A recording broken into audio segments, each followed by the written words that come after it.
करण करावण आप प्रभु जी, और ना दूसर कोई।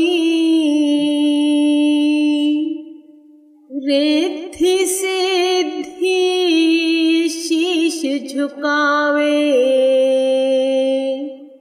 कुदरत चरण धोए। रिद्धि सिद्धि शीश झुकावे, कुदरत चरण धोए। बोलो जयकारा बोल मेरे श्री गुरु महाराज की जय। गुरुमुखों, ये उन दिनों की बात है जब श्री गुरु महाराज जी पंचम पातशाही जी प्रयाग धाम की पावन धरती पर श्री परमहंस अद्वैत मंदिर की स्थापना करने की नींव रखने की मौज उठी। श्री प्रयाग धाम की भूमि पथरीली, सख्त व चट्टानी थी। उन चट्टानों पर भव्य भवन एवं स्थलों का निर्माण जटिल समस्या थी। श्री गुरु महाराज जी ने जटिल शब्द को शु मंत्र करके सरल से सरल कर दिया। महात्मा दर्शन प्रेमानंद जी की कुछ संगत श्री दर्शन के लिए आई हुई थी। कुछ गुरुमुख श्री आनंदपुर से बस द्वारा साथ जाते थे। श्री गुरु महाराज जी फरमाते थे कि जो शरणागत गुरुमुख श्री प्रयाग धाम में रहते हैं अथवा श्री आनंदपुर से आते हैं तथा बाहर से आई हुई प्रेमी संगतें, उन सबके लिए श्री सद्गुरुदेव जी महाराज ने भक्ति से मालामाल होने के लिए सेवा के भंडार खोल दिए हैं। समय को लेके लगाते हुए सेवा करो, श्री दर्शन करो, खुशियों से झोलियां भरो। यह समय का वास्तविक मूल्यांकन है। श्री गुरु महाराज जी ने श्री परमहंस अद्वैत मंदिर की नींव का शुभ मुहूर्त 16 अगस्त सन 1971 सोमवार के सौभाग्यशाली दिवस निज कर कमलों से किया। श्री परमहंस अद्वैत मंदिर की नींव को खोदने में 2 वर्ष लग गए। कारण यह कि रात्रि एवं दोपहर समय इस जमीन में सुरंग यानी बारूद भर दिया जाता। उस समय किसी को भी कमरों से बाहर निकलने की आज्ञा नहीं होती थी। जब बारूद फटता तो जमीन में बड़ी बड़ी चट्टानें फटती और मोटे मोटे पत्थर उड़कर दूर दूर तक जाते। कमरों की छतें टीन की चादरों से बनी हुई थी। जब पत्थर के टुकड़े आकर उन टीन की चादरों पर गिरते तो ऐसा लगता कि वे छत से अंदर ही आ जाएंगे। सारा दिन गुरुमुख उन टूटे पत्थरों को बुनियाद से बाहर निकालते। नींव के 2 तरफ खुदाई हो चुकी थी।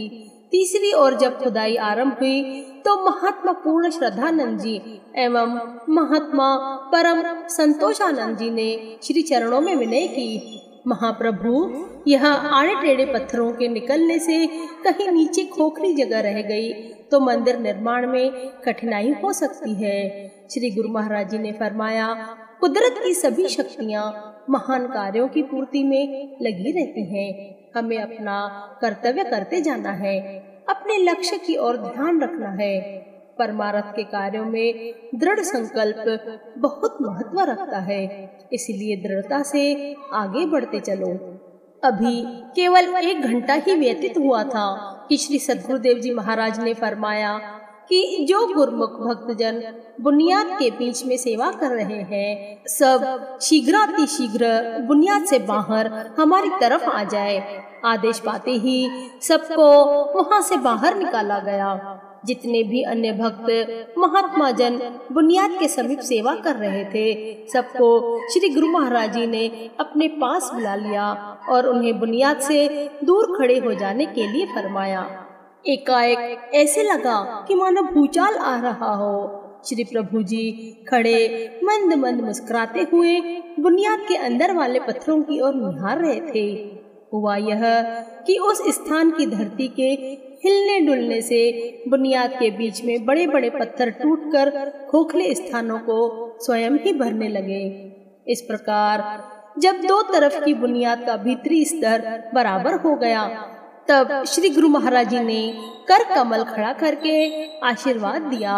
सबने इस दृश्य को वहां देखा और नतमस्तक हो श्री गुरु महाराज जी के गुणवाद गाने लगे कि देखो प्रभु ने कैसा कौतुक रचकर इस कठिन कार्य को अपनी दिव्य व अलौकिक शक्ति से संपन्न कर दिया। दोनों महात्मा जन जिन्होंने पहले विनय की थी कि जगह खोखली रह जाने के कारण मंदिर बनने में कठिनाई हो सकती है, उसी समय उन्होंने श्री चरणों में आकर विनय की कि हे प्रभु, आप स्वयं सब कुछ करावणहार हो और कहते हो कि कुदरत सब करती है। श्री गुरु महाराज जी आपकी शक्ति और अद्भुत करिश्मे की इस अद्भुत झलक को हमारी तुच्छ बुद्धि समझ पाने में असमर्थ है। तब श्री गुरु महाराज जी ने मुस्कुराते हुए श्री वचन किए, कुदरत की समस्त शक्तियाँ चुपचाप रात्रि समय सेवा में सम्मिलित हो अपने भाग्य जगाती हैं। परमार्थ के कार्य में रिद्धियाँ सिद्धियाँ देवी देवता सब सम्मिलित होते रहते हैं। यह तो गुरुमुखों को पूर्व जन्मों के पुण्यों से महापुरुषों की दुर्लभ संगति का संयोग मिल गया है। ऐसे ऊंचे दरबार में परमार्थ की महान सेवा करने का सुअवसर प्राप्त हुआ है। इस सुअवसर से लाभ उठाना ही जीवन का उद्देश्य है। वाणी में भी जैसे वर्णन है, सतगुरु की सेवा सफल है, जे को करे चित लाए, मन चिंदिया फल पावना हऊ में विचहु जाए, बंधन तोड़े मुक्त होए सच्चे रहे समाए, इस जग मही नाम अलभ है गुरमुख बसे मन आई। अर्थात जो श्री सद्गुरु देव जी की सेवा करता है उसका जीवन सफल है, और जो तन मन धन से सेवा करता है उसका तो पल पल सफल है। मन चिंदिया फल पावना, वह गुरमुख मन अनुसार अपनी इच्छा अनुसार फल पाता है और उसमें से अहंकार की भावना निकल जाती है। क्योंकि जब जीव सेवा में लग जाते हैं तब अहंकार रहित हो जाते हैं, पाक पवित्र मन हो जाता है उनका। श्री सद्गुरुदेव जी की कृपा से जीवन के सभी बंधन टूट जाते हैं और जीव को मुक्ति मिलती है और वह सच की परख कर लेता है। इस जग में केवल और केवल श्री गुरु महाराज जी की सेवा, निष्काम दरबार की सेवा और नाम सिमरण ये दुर्लभ है जो कि गुरुमुखों के मन में बस जाते हैं।